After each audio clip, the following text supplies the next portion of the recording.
सह्याद्री पर्वतांमध्ये लपलेला पालघरमधील असा एक डोंगर, जिथे आपण जमिनीवर नाही तर फक्त झाडझुडपं आणि विहिरींवरून चालत राहतो. पर्वताच्या माथ्यापर्यंत जाण्यासाठी आम्हाला पायथ्यापासून 3 ते 4 तास लागले. काया कुट्ट घनदाट जंगलाची वाट आता भीतीदायक वाटू लागली होती.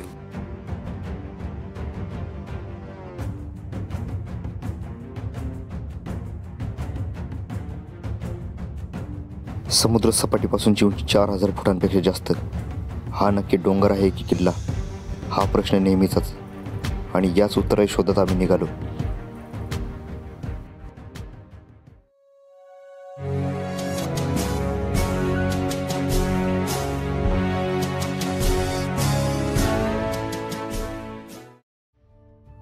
आपला आजचा प्रवास सुरू झाला इगतपुरीपासून. सकाळी 10:30 वाजता पालघर जिल्ह्यातील जव्हारकडे जाणारी बस पकडली. लालपरीचा प्रवास तसा नेहमीचाच, पण आज वातावरणात चांगलाच गारवा होता.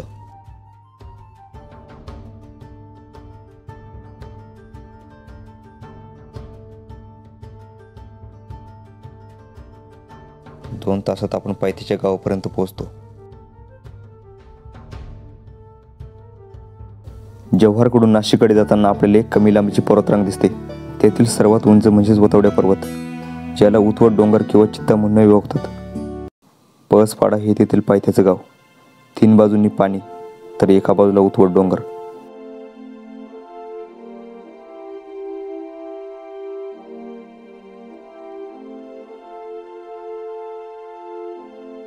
परिसरात भातासोबतच वरई, नाचणी ही पिके सुद्धा घेतली जातात. ऑक्टोबर ते डिसेंबर दरम्यान शेतातील पीक धान्य गोळा करण्याची लगबग असते. स्वच्छ वातावरणात आता प्रवासातील थकवा नाहीसा होत होता. दुसऱ्या सकाळी लवकर उठून उतवडच्या दिशेने निघायचे आहे.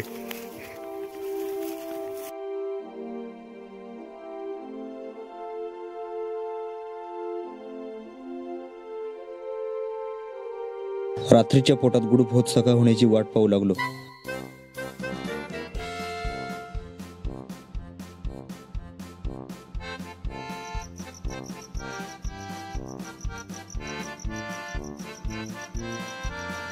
पालघर जिल्ह्यातील मोखाडा तालुक्याच्या एका गावापासून आपला ट्रेक सुरू झाला.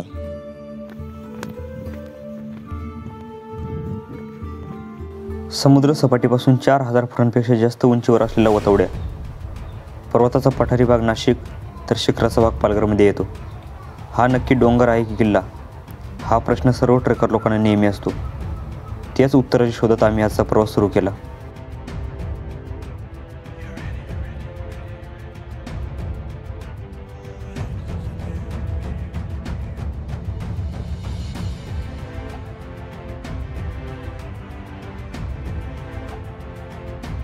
पायथ्याच्या सपाटीपासून सुरू झालेली वाट हळूहळू तीव्र चढ घेऊ लागली. संपूर्ण परिसर धुक्यात हरवला होता. मागे वळून बघितलं तर मोखाडापर्यंतचा परिसर काहीसा स्पष्ट झालेला दिसला.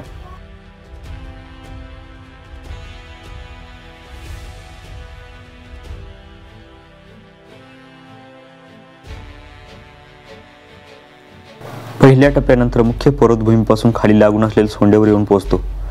आतापर्यंत पृथ्वी दमछाक झाली होती. समोर दिसणाऱ्या सुळक्याला वळसा घालून आपल्याला पुढे जायचे आहे.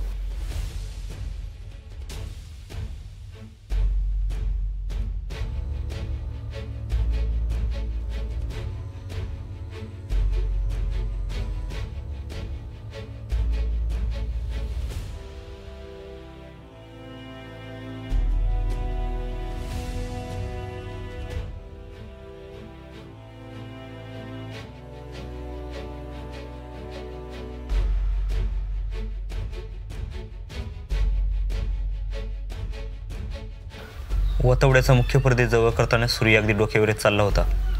सुळक्याला बगल देत पुढे सरकतोय तोच उतवडची काता भिंत स्वागताला तयारच होती. तिथून पुढे न जाता डाव्या बाजूची जंगलात प्रवेश करावा लागतो. इथे वाट चुकली तर जंगलात हरवलंच म्हणून समजा. जंगलातून सरळ पुढे न जाता तिरकत चढण्याची वाट शोधत पर्वताचं दक्षिण टोक गाठायचं आहे.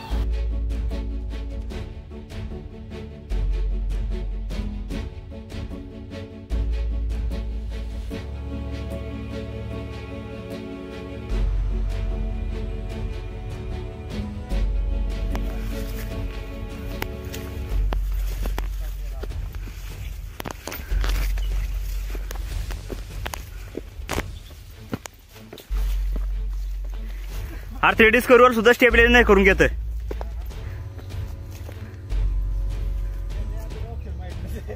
नाही रे,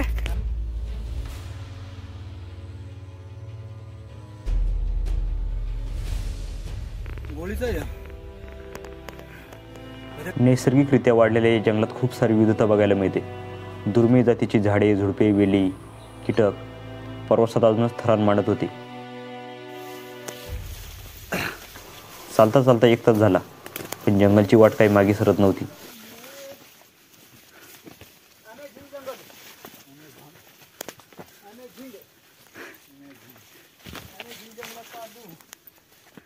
वाट अडवून बसलेली काटेरी झुडपे वेळींनी चांगलंच ओरबाडून काढलं. साधारणतः 1.5 तास चालल्यानंतर जंगलातून पुढे अजून एक डोंगर दृष्टीस पडतो. सुरुवातीला लक्षात येत नाही, पण तो भास्करगड होता. अजून तरी कुठलेही अवशेष दिसून आले नाहीत.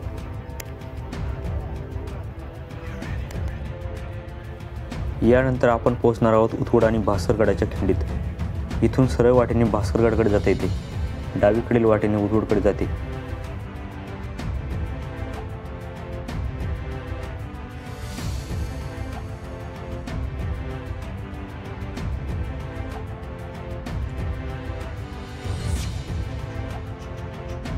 काहीसा अंतर वरती गेल्यानंतर खालील संपूर्ण परिसर स्पष्ट दिसू लागतो.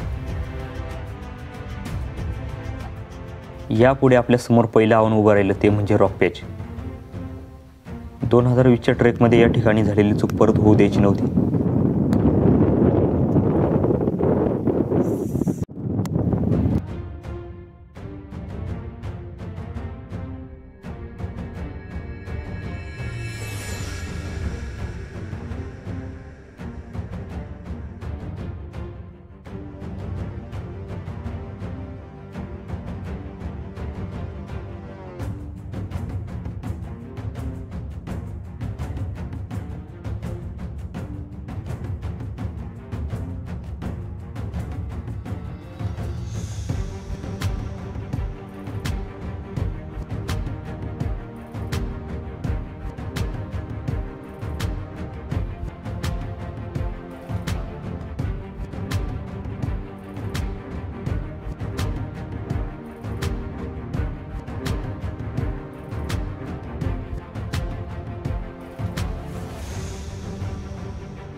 यापूर्वी वाट चुकल्यामुळे माघारी फिरावे लागले होते.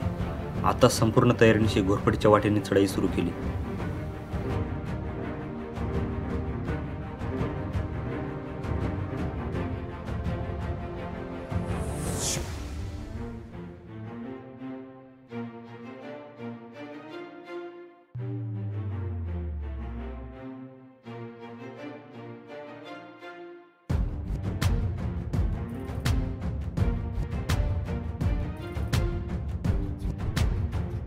इतिहासाचा मागोवा घेताना इथे काही क्ल्यू मिळतं का म्हणून सर्वजण उत्सुक होतात. खडकाला धरून वरती चढताना समजते की पाय ठेवण्यासाठी खडकाला खोबणी कोरलेले आहेत.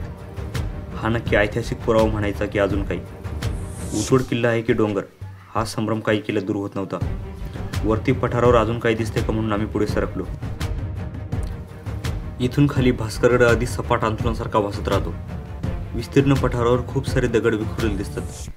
वतवड्या डोंगराची प्राकृतिक रचना बघता हा किल्ला असण्याची शक्यता कमी आहे, कारण पूर्व दक्षिण बाजूने खूप मोठी पायवाट आहे जिथून कोणालाही सहजतेने वरती येता येईल. उतवडला किल्ला म्हणून संबोधण्याच्या सर्व आशा मावळल्या आणि चालता चालता अचानक एक आडवा खंदक दृष्टीस पडला. वरच्या शिखराच्या उतारावर असलेला हा खंदक मानवनिर्मित की नैसर्गिक?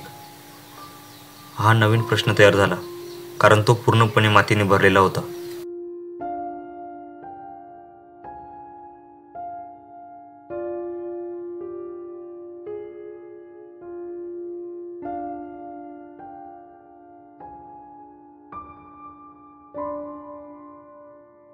शंका आणि प्रश्नांचं काहूर डोक्यावर घेत आता उंच माथ्याच्या दिशेने चालू लागलो. इथे एक सुळका अधांतर टांगलेला दिसतो. जसजसं वरती जाऊ तसतसं डोंगराचा आवडहवी आकार लक्षात येत जातो.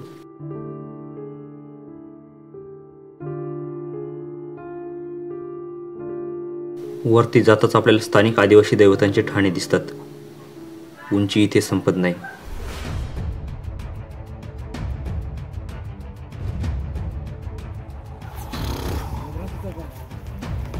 जंगल असं की जमिनीला पायच लागत नाही.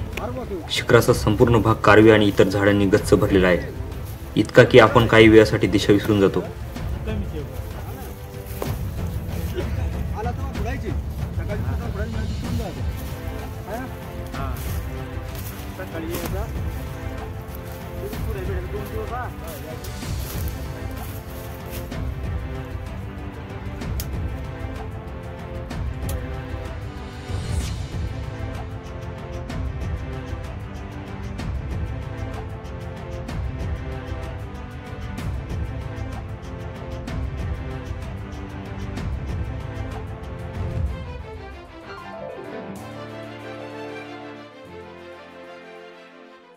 उतवड पर्वताच्या सर्वोच्च माथ्यापर्यंत पोहोचल्यावर जव्हार नाशिकला जोडणारा महामार्ग एका दृष्टिक्षेपात येतो. यावरून आपल्याला या पर्वताचे ऐतिहासिक महत्त्व समजते.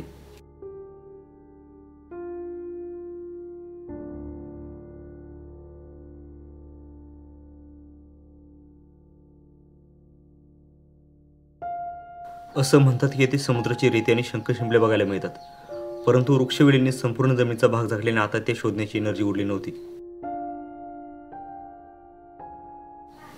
आता वेळ होती ती परतीच्या वाटेची. शक्य तितके चांगल्या प्रकारे माहिती देण्याचा प्रयत्न केला. अजूनही आपल्याला काही शंका तसेच प्रतिक्रिया आहेत ते कमेंटमध्ये नक्की सांगा.